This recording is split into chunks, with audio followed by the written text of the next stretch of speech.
obviously an eventful night. Can you just kind of walk us through what happened with the sheriff overnight? Yeah, sometime last night around midnight, we received or actually dispatch received a 911 call of a reckless driver, and they described the vehicle as a white vehicle with an official tag on it. The vehicle was traveling on Sulphurwell, heading inbound towards Nicholasville near the East Jessamine High School.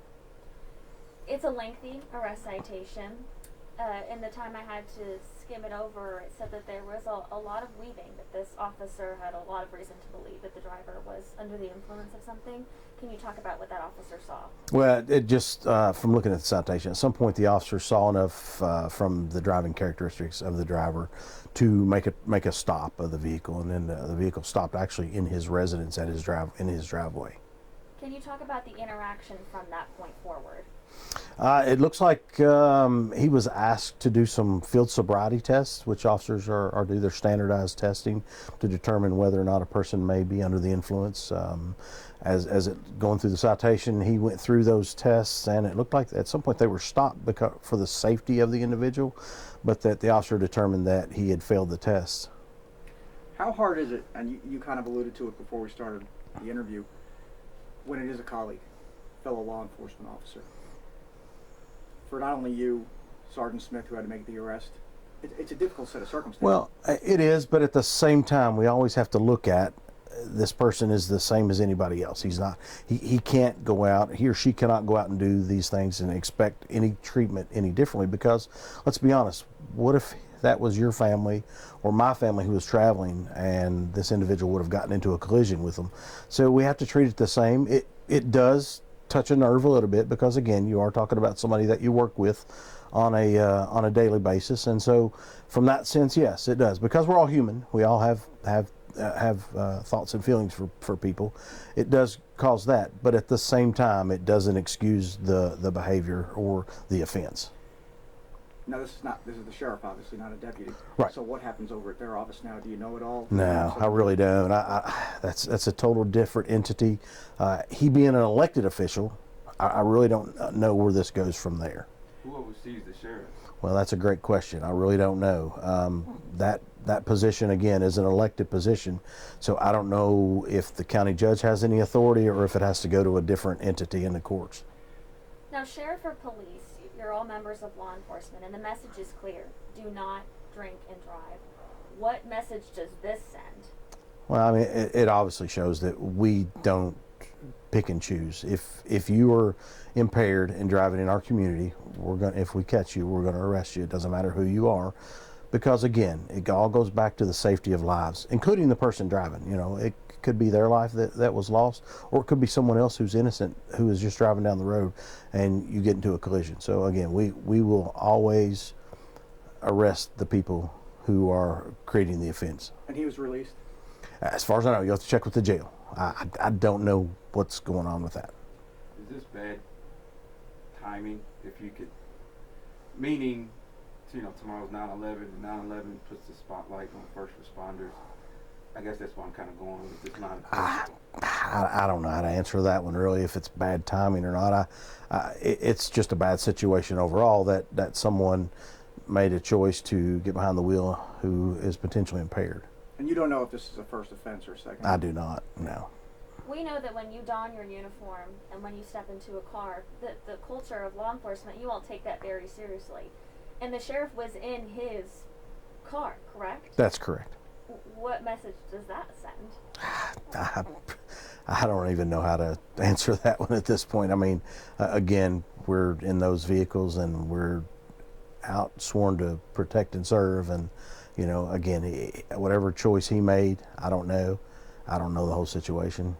This may a little bit of a follow-up to that, but maybe easier to answer, does it, from a legal standpoint, make matters more difficult for him that he was in a county or state issued vehicle? I don't think so. I think the truth is he's driving impaired in a vehicle, so I don't know that it makes any consideration as to whether it's a county vehicle, a city vehicle, or a state vehicle. Was he cooperative during the arrest? Absolutely, very cooperative, yes. Can you talk about what was found in the car, the beer cans? I believe the citation indicates that there was a cup and it had bourbon in it. I don't think there was anything else mentioned in the citation, just a cup with bourbon. Was he coming from anywhere? Don't know. Yeah. Is he known to be a drinker? I don't really know him that well. So as far as Darnell actually posed this to me, a sheriff can arrest a mayor, but can anyone arrest a sheriff?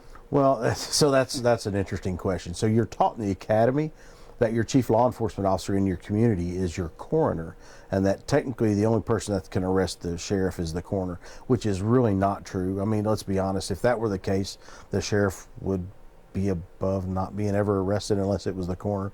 So I think there's a misconception that at some point in time that law was on the books and it said that that was the only person that could arrest the sheriff, but I mean, clearly that's not the case, because we were able to, unfortunately, have to arrest him last night for an offense. So I don't know what the law says anymore about that, but yeah, we've heard the same thing. You may not know what they're doing over there, but maybe there's a protocol for this. Is he now suspended with pay, without pay? Again, you're talking about an elected official. I don't even know who he has to answer to. Different set of rules. Unfortunately, municipalities, we have certain rules and regulations that we have to follow, which would put us in a different situation. But being an elected official, the sheriff, I really don't know. I can't answer that one. Does his entity or his group, don't they oversee the jail? No, they do not. No, actually, the jailer is a separate elected official as well. But they have interaction with They do. the judges. Yeah. Their entity oversees the courtrooms, right? So yeah, so we all kind of work together in that sense. The sheriff does prisoner transports for different prisoners that go to different courts. The sheriff also takes care of the courtroom security, but the jail is still its own separate entity and is an elected official as well. Do you think that could be a conflict if it goes to the court system, this case? I would think so. I think we're all professionals here, and we all know that the system is there for a reason, and it should work out that way. I do not see a conflict. And it also, according to the arrest citation, seems he did take a breathalyzer. That's correct, yeah. What was it? You'll have to look at the citation. 0.107. Yeah, I think that's correct, yeah. So if this were to cost him his job, would they have to have a special election? I don't know. That's a great question, because again, being an elected official, there's a different set of rules. I don't know. You guys are going to have to, unfortunately, do that work on your own. I'd love to help you on that one, but I just don't even know where to begin on that one. Gotcha. 0.107. What do you think about that number? I mean, .08 is considered impaired in Kentucky, so he is a little bit over the .08. You said he failed the field sobriety. Can you talk specifics what that entails? Like, does that entail like walking a straight path? Without looking at the citation and like reading through it, each one of them, there's a certain set of standardized field sobriety tests that the officers give. I would have to look at the citation and tell you which one's a walk and turn, one's a one-leg stand. There's also something called an HGN test. There's a couple other tests that they give when it comes to alphabet and numbers. I didn't read through the whole thing to see exactly which ones he had issue with. I just remember reading part of that said at some point the officer stopped the test for the safety of the individual. I was reading on the citation that he has shingles currently, so he couldn't do some of the field sobriety, but he did the breathalyzer, didn't do the blood, even though he was, given that option. Any medication that he might be on that could have exacerbated the alcohol intake? I'm not real sure. I don't know if the officer asked those questions or not. Any idea? Was there like a not slow speed chase, but a slow pursuit until his house? Or No. is that just No. The officer, as soon as the officer activated his equipment, he was almost to where he lived. So like he turned his lights on, and within a few feet, he made a left turn into his residence. What do you think this says to the citizens of Jessamine County? I mean, can they still trust the law enforcement? I think so. I think we all make mistakes. He's innocent until proven guilty. I mean, that's the ultimate thing here, is that, we had enough evidence to arrest him last night. Now the system will have to play out in its own, and we see what happens from there.